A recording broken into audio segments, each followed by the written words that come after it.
காசு சேர்ந்து நீ வச்சுக்கோ. நீ அம்மா போயிட்டு வாங்கலையா? யார் வரணும்? யார் வரணும்?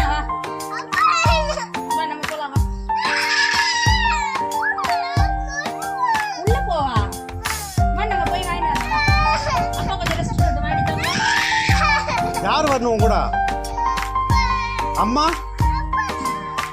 அம்மா உள்ள போக சொல்றியா? சரி அப்ப அம்மா வீட்டுல போக சொல்லு.